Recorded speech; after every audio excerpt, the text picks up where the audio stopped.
Hey everyone, welcome back to another powerful English lesson. Today we are learning two confusing words, though and although.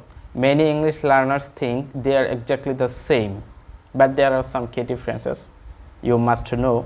Let's break them down with easy explanations and useful examples and a quiz at the end of this video. So let's dive in. First of all, meaning and similarity.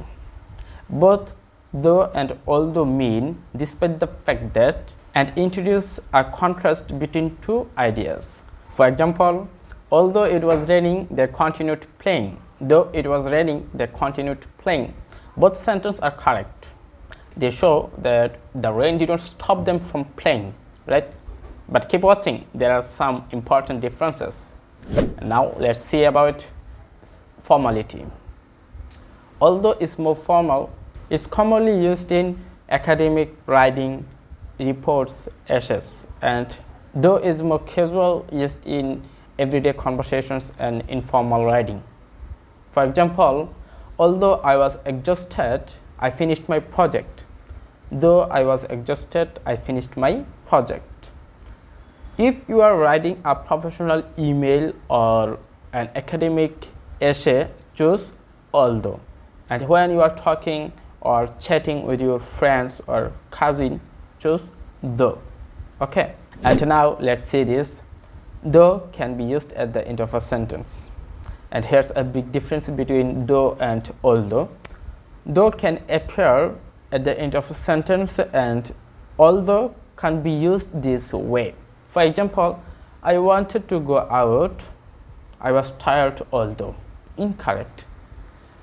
I wanted to go out, I was tired though. Correct. Okay, remember that although can be used at the end of a sentence. Okay, and suppose my right hand is person A and my left hand person B. Now they are start a conversation. Okay, do you like this movie? It's a bit slow. Interesting story though. The restaurant was expensive. Yeah, the food was great though. This is a common way native speakers use though in daily conversations. Try it in your daily life conversations, and everybody know practice makes man perfect. So keep going and practicing more and more if you wanna speak like a pro. Okay, and now position in a sentence. Both though and although can be used at the beginning or middle of a sentence, but only though can be used at the end of a sentence. We have already known, right?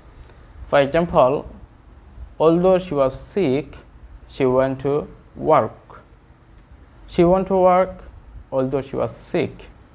She went to work, she was sick though. To sound more fluent, try ending some of your sentence with though. Okay, now let's check your understanding. Fill in the blanks with though or although. It was late, they continued discussing the project. He doesn't like spicy food, he ate the curry. She studied very hard, she didn't pass the exam.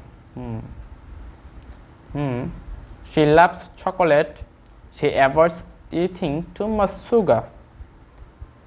I don't have a car, I managed to get around. Write your answers in the comments below. Let's see how many you get right. And if you want to learn more about though, you can watch this video. Okay, and that's it for today's video. I hope everyone enjoyed this video, and if you found this video helpful, don't forget like, comment, share and subscribe my channel. See ya in the next video.